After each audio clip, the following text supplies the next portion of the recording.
101.5 FM, good morning everyone. That's the Gleecast and Jesse's Girl, the old Rick Springfield song. It's 6.5 minutes past 9. This is Morning Magazine for Thursday the 19th of April. There you go, I've lost a day along the way. Thursday the 19th of April, and we are doing our coverage of the local government elections for the Moreton Bay region. And of course, each day we've been doing is covering some particular districts and divisions and having a talk to the candidates and the incumbents where possible to have a little bit of a chat about what are the issues and make it a little bit easier for you, the voter, on who you're going to decide and who you're going to give your vote for. Because at the end of the day, these gentlemen that, ladies and gentlemen that come into the room here and wave their banner, looking to become your employee to come and serve you in the community, and let's keep that in mind. And then in the second hour this morning we'll be catching up with the mayoral candidate, and today's mayoral candidate will be Greg Chapman. We're almost to a conclusion. Today's the last one of the divisional ones, so we're leaving the probably the biggest to last as far as size-wise, and also Division 12, the biggest number in the region. And joining me here today is Rodney Hansen, candidate, Adrian Raedel, the incumbent, the current member for Division, or the councillor for Division 12, and also Malcom Wright. Thank you, gentlemen, for joining us. We'll start with you, Rodney Hansen, a little bit about yourself for people who don't know you, and also why you're running for council. Good morning, Darren. Good morning, listeners. I've actually been criticised over the last few weeks for not telling people enough about myself, where I've come from and what I've actually done over the last few years. So I'll try and cram a fair bit into a couple of quick minutes. We've lived in this area for 30 years. We've raised our family here. My daughter is actually down on the pre-polling booth this morning with our first grandchild. 25 years ago, my wife and myself bought a small business at Redcliffe, a food wholesaling business, just to run around Redcliffe. Over the years we grew that business. There may be a lot of people remember it, the old KR Darling Downs truck running around Caboolture here, trying to back into Greg Henderson's or Boylan's car park there. Over the years we grew that business to run out to Kilcoy, Bribie Island, Samford, Dayborough. We sold the business 15 years ago, and we had built it up to a fleet of trucks of 7 trucks. We had the second biggest Mrs. Crockett's salads distribution in Queensland. So we sold the business 15 years ago, and I took a bit of a break. I didn't know what I was going to do. I looked at many businesses, from lawn mowing businesses to anything. I didn't end up buying a business. I basically helped people set up businesses in transport and logistics and warehousing. A few years ago I got involved in the Ratepayer Group. I helped set the Ratepayer Group up. People would be aware of that from the numerous forums that we've had around the area at Arana Hills, Bribie Island, Moray Field, Redcliffe, our Ratepayer tables down in the shopping centres. We've been in all the major newspapers, the major TV channels, on local radio, in local newspaper, fighting for causes of different ratepayers. So I'm pretty passionate about that, and I guess what I'm doing now by putting my hand up locally is a natural progression to try and be a further voice for the people in the community. Malcom Wright, a little bit about yourself and why you're running for council. Good morning. Yeah, I'd like to introduce myself as a father. I've got 7 children, 2 grandchildren. I'm not 50 yet. I've got a few things to be doing, and I'd like to bring this area up to a standard that I believe that I'd like to retire in. So yeah, I've got a vision of myself being a councillor, and then the progression for that is you go through like deputy mayor, and then if the ratepayers say so, and if the constituents say so. I mean, the mayoral candidate, it's not out of the picture there in my late 50s, so that's it in a snapshot. I own a business in town here, and I spent 27 years with a global company, so Queensland State Franchise Manager is where I finished there. All right, brilliant. And Adrian Raedel, you've been the councillor here for the last 4 years. Probably just a little bit of background on you. We know that we do have a transient community across the Moreton Bay, people coming and going. Tell us a little bit about yourself and why you're again putting your hand up for re-election. Well, good morning, Darren. I guess my background is small business, both family and my own small business here locally. I grew up locally in the Beecham area and subsequently moved to Caboolture and to Delaney's Creek. Look, we have a fantastic area. Division 12 is one of the most amazing places in the Moreton Bay region with the Moreton Bay hinterland. We've got some fantastic projects that are happening, and we need to make sure that those continue on track and to have a bit of vision about where we're going. So with Woodford, what's Woodford going to be like in 20 years' time, and how, when I have kids, how is it going to be for those kids coming through, whether that's Upper Caboolture or Wemran or Woodford. Growing up here, I always felt that I wanted to do something for the community and give back to the community. So when I was lucky enough to be elected, one of the promises I made to myself was that I would get involved in all the community groups, and I would put myself forward to do a lot of volunteering work, even throughout the area as well. So that's why you see me at Light the Night, Leukemia Foundation, because I'm very passionate about that. And a lot of that work I do after hours and at night. So that's just, I guess, a little snapshot about me. And I'm 34 years old. It's 13 minutes past 9, 101.5 FM. We're having a look at Division 12 today for the Moreton Bay Regional Council elections on the 28th of April.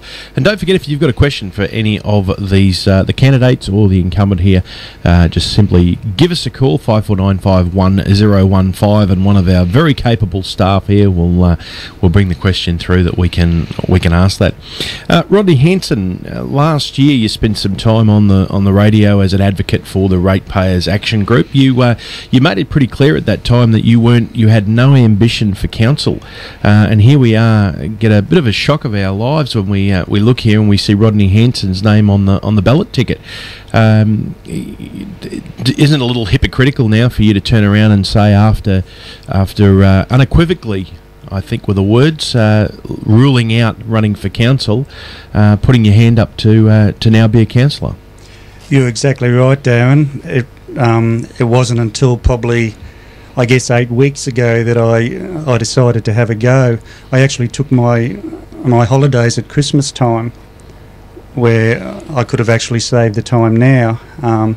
And I guess you're right in saying that, but I've been out in the community for 3 years, basically on the people's behalf, talking, listening to them, and fixing up a lot of their problems. I think nobody probably knows the problems that they're experiencing more than I do, and I tend to look at it the other way, that I think it'd be a little bit of hypocritical if I didn't take the stand and actually put my hand up. All right, Malcom Wright, is it a problem that you've got with Adrian Raedel as a local councillor that you're putting your hand up, or is it a problem with the council? It started out as a view of the council, and you go around and you ask the questions, and the more you ask the questions, it's easy to blame this super council. So I went round in my area, and the people wanted a nice, strong voice, and I definitely have that. I have no worries with. So they're not currently getting a strong voice. Is that what the people are maybe just perceived to be so? And what I'd like to bring to the council, and definitely is a fear of mine, is the worry that the political parties are going to have more control over my rates. They already destroy the taxes, let's not destroy the rates as well. So I'd like to have no political parties actually aligned with council, even though I have a view, but no allegiance. Adrian Raedel, how's your working relationship been with amongst the council in this first term? Yeah, look, I've always been fiercely independent, regardless of the fact that I do belong to a member of the LNP as a member, but I don't take that into council. And so when I go in, I look at every decision that comes before us in its own light, regardless of whether it's for Division 12, Division 3, or Division 2. and I try and make sure that, regardless of any personal discussions or debates that I might have with any of the councillors, that when we vote on the issues, that I am independent and I do decide each decision on its merit. I want to now focus on Division 12, and obviously Adrian Raedel as the current member for the last, or the councillor for the last 4 years, and Rodney Hansen and Malcom Wright obviously being out there campaigning. I want to talk about the things that are major issues for Division 12, and I think I'll start with you, Adrian. If you can tell us what are the concerns that your constituents in Division 12 are saying to you. What are their major concerns coming up to this the council election on the 28th of April? Look, by far and wide, the major concern is the roads. And whilst we've had a record $18.5 million worth of spend on roads, there are still many roads that need to be done. And that's something that, regardless of who's elected, we'll have to take forward. Coming second, that I've picked up has been the cost of living. So whether that's through the price of Unity Water, and certainly that's a big issue, or whether that's the cost of rates and keeping them as low as we can, it certainly is something that people are discussing. So. Malcom Wright, issues that you've come across in your time canvassing the people's thoughts?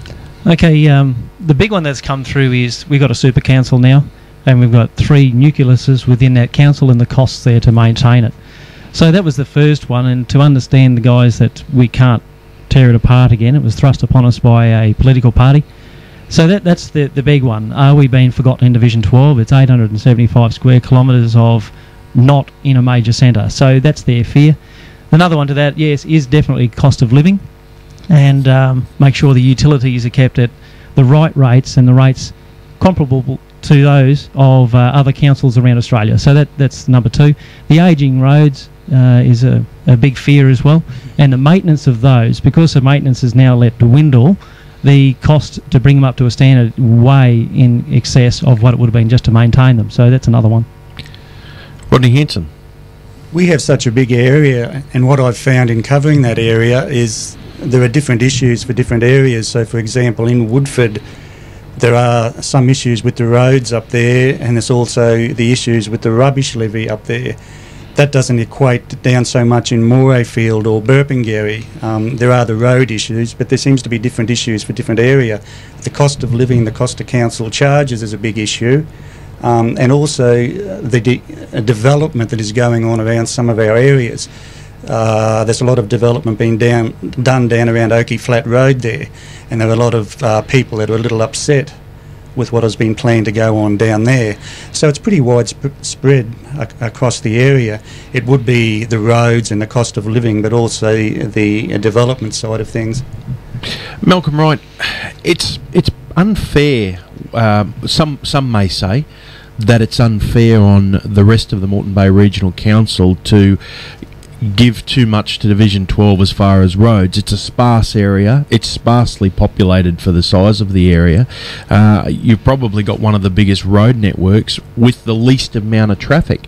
What would your response be to other councillors if they said, well, we want to divert that money to Division 1 or 3 or 10 where there's more populace? Okay, the rates that are coming through from the farms, there's a lot of taxes being paid out there. There's a lot of work, a lot of employment out there as well. The country's based on, it's a very wide network, so it needs to be spent out there as well. We've got small businesses out there, we got trucks, cars, and they're getting damaged, and we put these roads in, so let's maintain them. So that has to be the first inference there too. And just to touch on what Rodney was saying, with the definitely pro-development. We've got to have development coming through, and if we have the road networks in place, more developers will come through. We've got to get the infrastructure right. So we need to spend some money out here in Division 12 to bring forward the infrastructure. That'll come with the school buses, the shops, and the further development. And then we must maintain, it's not the rain and the flooding, it's the way that we deal with the overflow of water, the excess, and we're now drowning people in areas that have never flooded before. Adrian Raedel, do we need the rail network back alive to Woodford? Look, at this point in time, we can't. The Queensland State Government at the time sold off the rail network from Wimmera through to Diagula.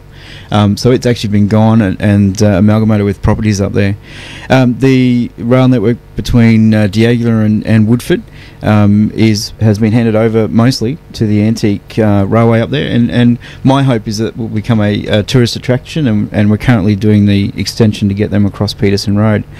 But what I would like to see between Caboolture and Wamran is a dedicated bus route, where it's buses only. That means as the Caboolture West area grows over the next 50 years, you'll be able to add buses onto there. But more than this, we can actually... Sorry, Adrian, I don't mean to cut you off, but can I just clarify, are you talking about more buses on the D'Aguilar Highway, or are you talking about a bus path, if you like? No, this would be a dedicated bus path. Okay. So where the old corridor is, because it's still there to Wamran, would be to use that corridor as a dedicated bus pathway.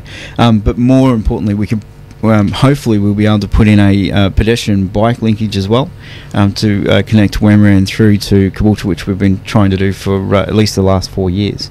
So it could be quite a dynamic and interesting concept to be able to get that to fruition. So, Rodney Hansen, your thoughts on public transport to Wamran and beyond? I think it's an essential necessity.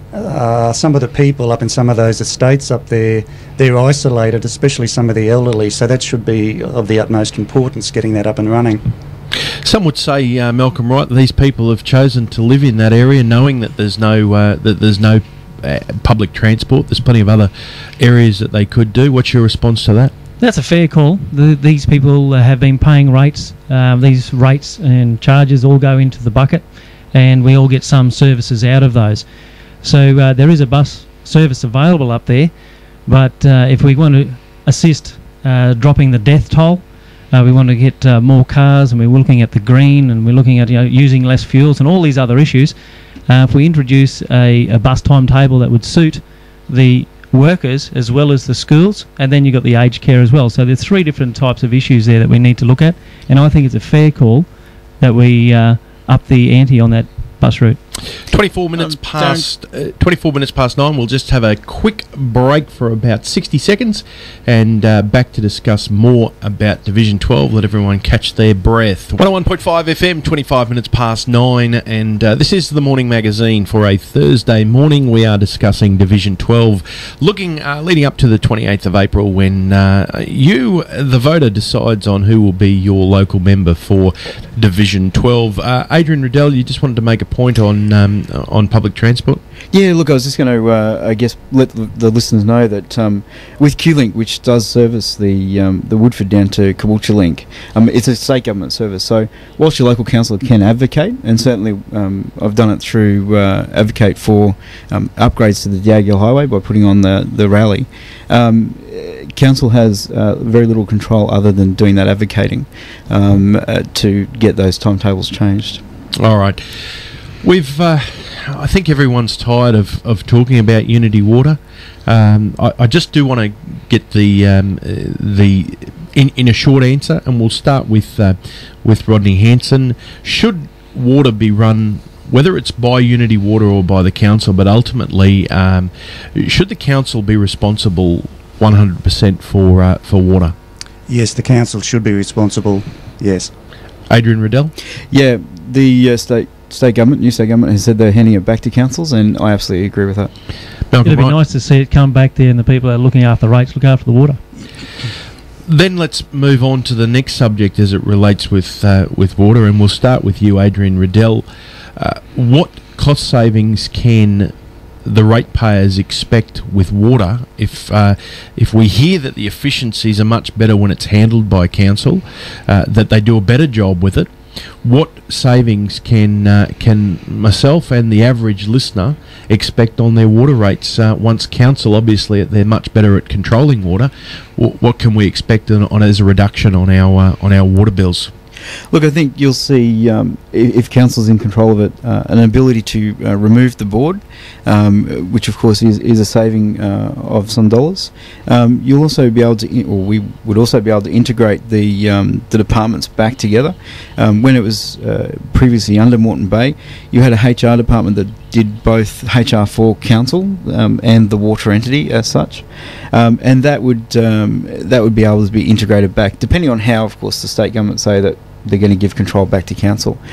So potentially there could be some unnecessary levels of management that are there now that wouldn't necessarily be or wouldn't be needed if it was back in council's control.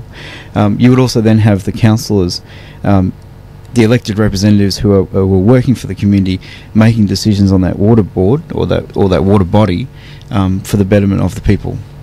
Malcom Wright, council takes back over water control, and our water bill, our water rates don't go down. What are you going to do about it? Well, it's a large question there, because my fear of taking back the water, as I'd dearly like to, I'd like to see the cost, because the cost to put it out there the way it is was astronomical. If we bring it back, are we going to incur the same cost? So it may be like a false figure. So in theory it may be a fantastic thing to do, but possibly not able to be done. So maybe if it's left as it is, I don't know. I'd like to see the numbers there. But I believe that council should be on the boards at minimum and investigate the cost. I don't think we should, as ratepayers, agree to jump in and just drag it back for the sake of having it, but let's maintain and watch the costs so we can effectively reduce the cost of a very important unit. Rodney Hansen, you've been one of the biggest vocal advocates about Unity Water and the process involved in it. What if you're elected? What are you going to do to ensure that that the ratepayers are paying the best possible price for water? The profit by Unity Water was $78 million. That's on top of the 3 tiers of water boards that are in place. Can I just clarify that we had the mayor here on Monday, and the mayor said that that's a gross profit. That doesn't include all of the costs of associated costs with that. So he said that's been smoke and mirrors, to use his phrase. That $78 million is smoke and mirrors. So he's saying that that's, he said there's no profit. And to use the analogy, just to make it clear for the people that missed it, he said if you sell a hamburger for $10, your profit's not $10. That was his analogy, so please go on. The mayor would be extremely good with smoke and mirrors. The mayor also quoted it would cost $178 million to take the water back, but he didn't divulge that was an inflated figure. Actually, that included stamp duty that the state government would not charge, where the actual figure could have been down around the $30 million. So as far as smoke and mirrors, that's a fair assumption. Adrian Raedel, you've been part of the council for the last 4 years. Do you agree with what Rodney Hansen's saying? No, look, at the time when that report was done, it showed that it would be $178 million that would cost, plus incidentals or the costs of Sunshine Coast taking back water if Moreton Bay decided to take it back. That did include stamp duty. And whilst you had one minister saying that the state government wouldn't charge stamp duty, the other minister wouldn't agree and certainly wouldn't come out with a statement on it. So there was still a lot of confusion over whether or not stamp duty was going to play a part, and that was about $140 odd million. Then, of course, you had if Moreton Bay decided to take it back before Sunshine Coast, it was almost like a race to be last. Then whoever took it back first had to pay the cost of the other council, as we've seen down at the Gold Coast and Logan, and that could have amounted to another 100 million, who knows how many millions of dollars more. But it's more than that, I guess. The $78 million of total income that we get, you've got to subtract from that the rebate that we give back. You also take off that the cost of the loans that we have that offset the equity that we have in the business, and it comes back at a much reduced net profit from that. Rodney Hansen, you don't look comfortable with that answer.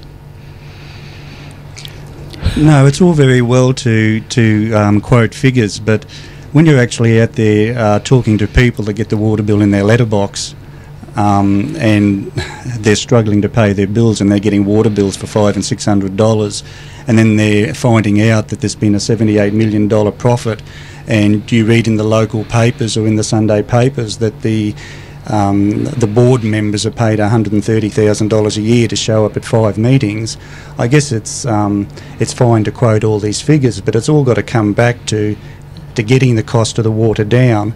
And I think that the only way we can get that is to take our water back to council, do away with all the boards that they've got, and try and get some value back for the ratepayers. I think we've got an agreement here across the board. Everyone's having a bit of a nod. I do want to get this. We've had a phone in from one of our, one of your residents, one of your constituents or possible constituents. Gentlemen, a Wamuran resident by the name of Clayton has got, and he says, I pay the same rates as everyone else, so what are you going to do for us? We have one bus for school children, nothing else. And the third point is valuation has lost $30,000, so when will his rates go down? Who wants to start with that one? I'm going to let Malcolm Wright. I'll give that one a go there. When will your rates go down? Well, I haven't been in the council before, so to be able to go through the budget process, and I'm understanding that starts not long after the election has been completed, to go through and understand all the costs that are there and what actually the rates are paying for. So yes, they do go into the tin. I have to understand too the valuation process of the lands, because we too are affected, because we are all homeowners. So as far as that, when can it go down, I can't answer that one straight up. As far as the bus route, that's what we were speaking about before. Absolutely correct. Out there, the ageing population can't catch. It was not supposed to be catching the bus route or the buses for the school children. So it's up to us, the councillors, to advocate a very strong case for the Transport Department to put on further services. Rodney Hansen? I've spent a fair bit of time out around Wamuran, and I don't know whether I've knocked on Clayton's door or not, but I have been out that way. They have a bit of a dilemma out there that they do need a few dollars spent out there, the same as Woodford, so I can appreciate his gripe that he's paying the same ratepayer dollars as probably everybody else. I don't know whether he pays the rubbish levy or not, but he's probably got an issue with that, and I sympathise with him. I'd like to get better value for their ratepayer dollars out that way. So, yeah. Adrian Raedel. Yeah, look, Clayton asked a couple of very good questions. I guess one is around about the school bus, and school buses are completely in the hands of Queensland Transport. We have been trying to work with the school at Wamuran about the parking, and of course we have that issue at most of the schools across Division 12. When will these rates go down because of the reduction in the valuations? To be honest, the budget is yet to come, and we are yet to see that. It's all relative. When you look at the evaluations of someone at Wamuran versus the valuations at someone at Caboolture, there are shifts, and we saw in the first year that Caboolture valuations went down, and yet the valuations in the rural area went up, and that caused some issues with trying to make all rates fair across the board, and often takes a lot of time in the budget sessions to try and get that fairness right across the board as best we can. I want to talk about boundaries. There's been a question raised last week by one of our listeners and saying about division boundaries. They're too difficult to understand. I don't know if I'm in Division 3, Division 12, Division 1. The line is too blurry between them. What can we do, or what can you do as possible councillors to make those divisions easier to understand? Malcolm Wright.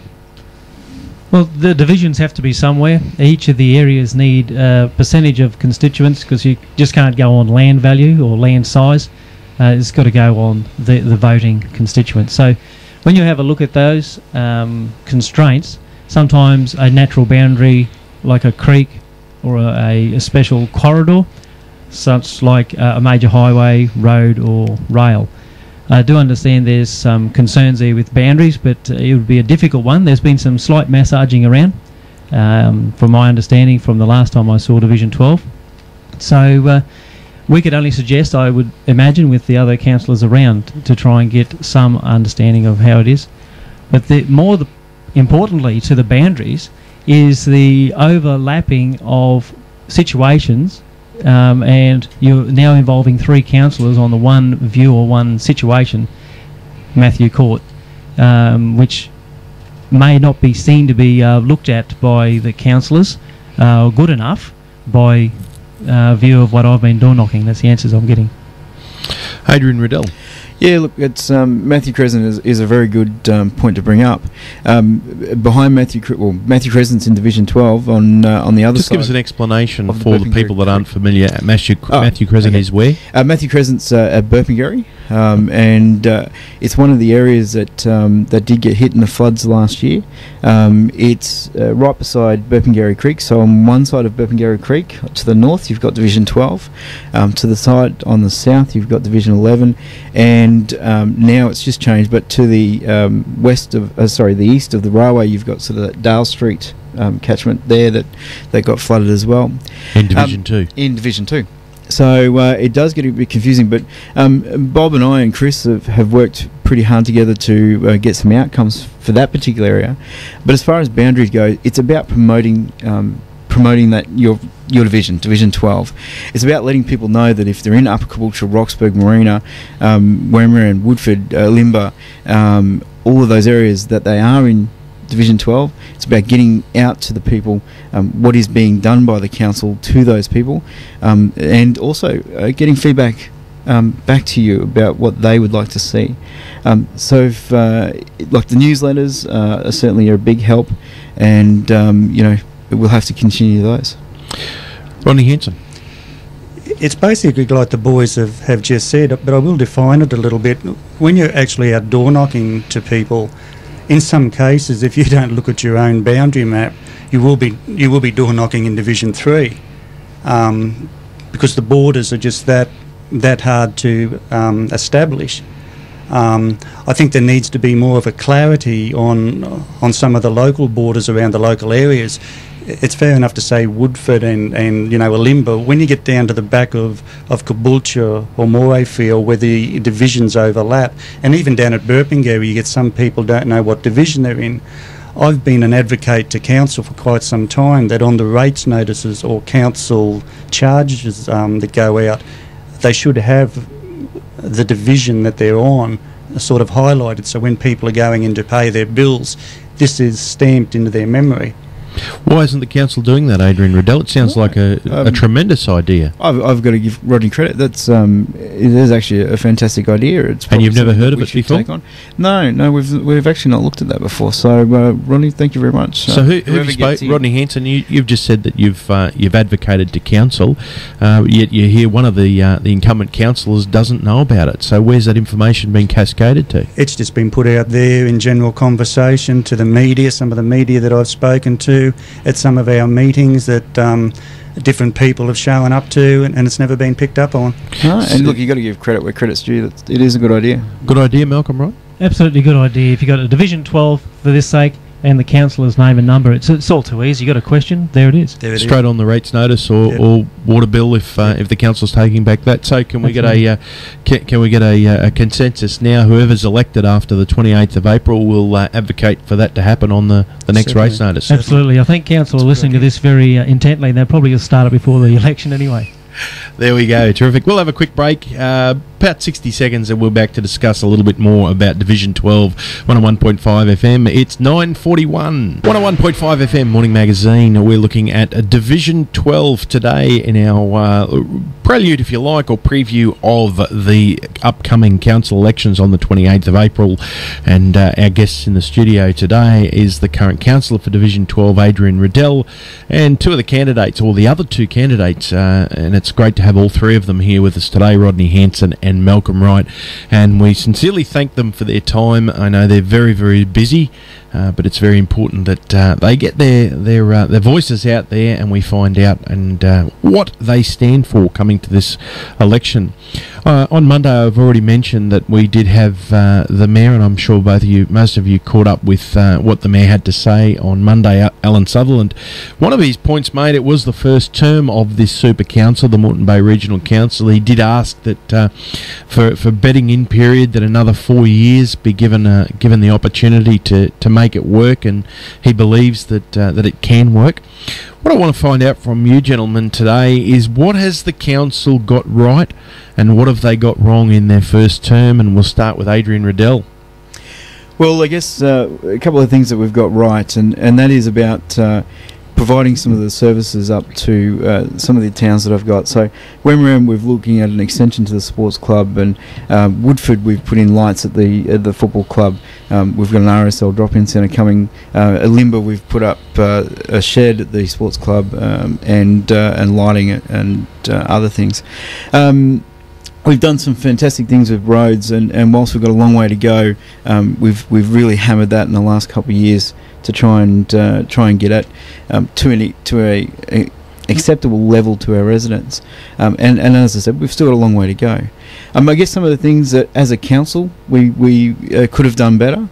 Certainly during the flooding, that was a big thing that next time we need to get much better. Personally, on that one, I was out there as much as I could, and providing information back to my residents. But as a whole, council certainly could have done better on that one.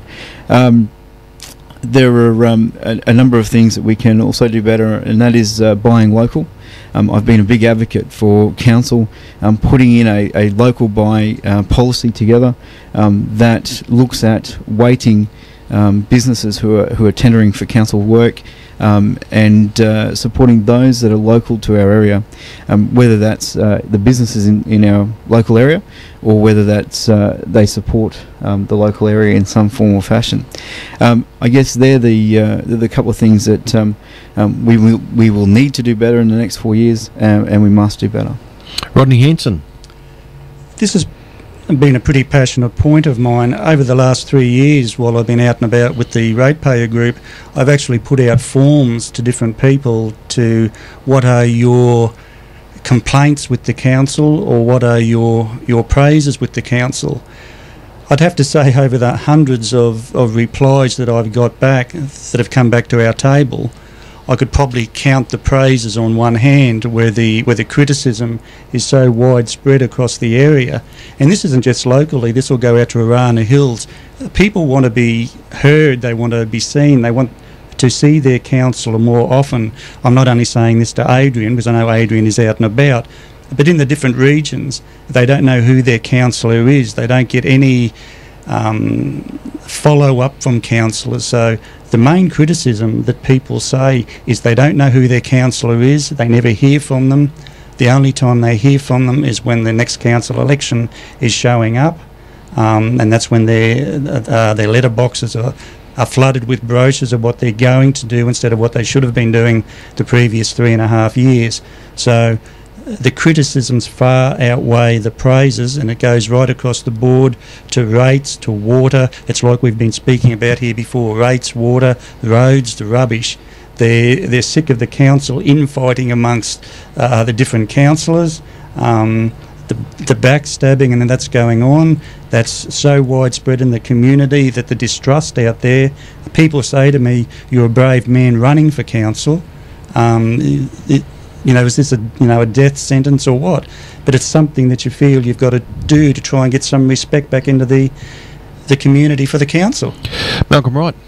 Okay, yeah, the door knocking that's been going around is, I don't know that all of us, constituents, ratepayers, fully understand the impact of this super council and what the political party has thrown upon us. Because if you have a look at it, we had 3 councils jammed together. So there was 3 mayors, and there was 24 councillors. Now we've got the same land mass, this super council. It's been run by 1 mayor and 12 councillors. So each councillor effectively has had to double their work. So you can only appreciate that anyone that's the elected from the last 4 years has had to step up to the plate a lot harder than any previous councillor before. It's very different to what it's ever had. So an understanding of the super council would be a good thing. How the council infighting, as Rodney's pointed out, the distrust within the council is absolutely right. There is a fear that Division 12 has been left out. The question before is the gentleman with we seem to be forgotten with our roads and everything, the cost equivalent between area to area. So the fear they have, and the fear I have, is because it's a super council, you have to have a very strong, proactive councillor to be able to get out there and push the point of Division 12 and make sure Division 12 gets looked after. Now, this is not just ratepayers, this is also the guys in small business. I'm a small business owner. My wife and I own a business, and we understand it's not just the rates there, it's all the monthly fees and charges and everything that goes on with it. So the council is not aware, I believe, and then the councillor made a point here of local buy. I've been involved with franchising for many, many years, and every area that I've been through around Queensland has been forcing as best I could local buy. So is the local buy working? Local buy, the system that's in place now, yes it is. There's the local buy in the area that, or products that I was involved in, yes they're all in place, but I think it's up to the council now to make sure, yeah, local buy is there, and then but have it weighted. But does local buy mean just for the region or for the district? Can we clarify that? Adrian Raedel. Yeah, look, as Moreton Bay, it has to be for the whole region. It has to be across the region. We can't narrow it down to a district, and certainly it would be advantageous if we could, but under the national competition policy at this point in time, if it's local to Moreton Bay. So there could be three similar businesses operating in the three different districts, and one of them could be more favoured because of its location to where the buying structure is. Is that possible, Rodney Hansen? Yes, I think so. I think... and is it right? Well, it's very hard because people are struggling and they look for value for money, and unfortunately sometimes to buy local, you'd like to support your local person, but when you're trying to budget, it's very hard to do. So in hindsight, it is fair to say support your local business, but in the times that we're seeing with the cost of bread and milk, you can't support your local baker, because of the cost of the bread in the supermarket. So I'd like to say support local, but it doesn't always work out that way. It's one of these things that the time is getting away from us. It's only 8.5 minutes away from news time, so we're going to be getting close to wrapping it up. Quick question for each one of you. We call the magic wand. If you had a magic wand, what's the first thing you're going to do when you're elected? We'll start with Malcom Wright. Magic wand is bringing down the rates, watching the costs. The second one is the infrastructure being put in place. We need to have that. Then there's to force... as best we can as council, some of the state issues that are going on, and that is the roads, the costings, and the hospitals. Rodney Hansen, a magic wand first, soon as you're elected. I'd like to try and bring back some of the work crews into local areas. I do know that some of the work crews travel a fair distance to get to different areas, and I think a fair bit of time's wasted. I'd like to try and get local work crews into local areas. Adrian Raedel. Look, Darren, I don't think for mine you actually need a magic wand. My ideal is to try and raise the community pride and very much put out there that we need to continue or increase the cleanliness of our area and just get our residents so that they're proud to live here. And I think we've seen a little bit of the issue where we've gone from a very strong Caboolture to Moreton Bay, and we need to make sure, and certainly I try my hardest in Division 12 to make sure that it's a place where we belong, and it's a place where our kids can grow old, or when we have kids they can grow old, and it's not a magic wand that we need for that, but we certainly need to learn some lessons from others who do it very, very well, and one of those who does it very well is probably Paul Pasali at Ipswich. Certainly one of the examples where politics doesn't come into it. He does something down there very well, and we need to learn from it. We're 6 minutes away from the top of the hour. We're going to wrap this up very shortly. In 60 seconds, who's at the top of the ballot list? Rodney Hansen. Well, there you go. We'll go in ballot order. I think that's probably the fairest way. And I know that I saw the catchphrase of Malcolm's in the middle, so I was able to do that.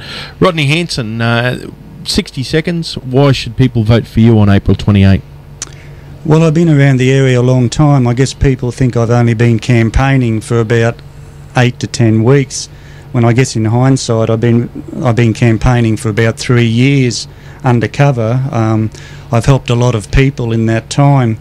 I'm a person that doesn't seek self-praise. I'm a sort of a silent achiever. I've always thought that while everybody else is talking, I'm actually there getting on with the job. So I can basically just say that I'll do my best for you with honesty and integrity, and vote one for Rodney Hansen. Malcom Wright. Honesty and decency still has a place to play in this area. I believe that the constituents aren't hearing what they need to hear. I'd like to take out to them the open door policy to the meetings. The council may be doing a great thing, but are we all hearing about it? So I'd like to make the voice of council the council of the people. I'd like to, and I will promise to people, that I am the voice of all the constituents in that office.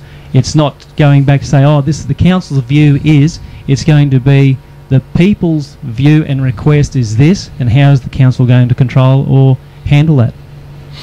Adrian Raedel. Darren, I've done over 200 mobile offices in the 4 years.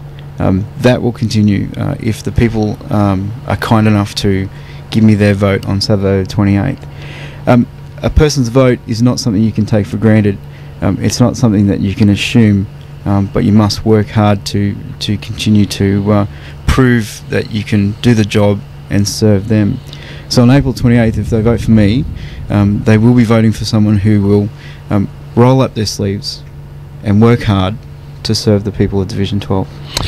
Rodney Hansen, Adrian Raedel, Malcom Wright, good luck on the 28th of April. May the constituents of Division 12 be the winners after the 28th of April, and Moreton Bay residents be the recipient of the best possible councillor that we can have. We do thank you very much for your time, and to all of the members right across the region, good luck to everyone.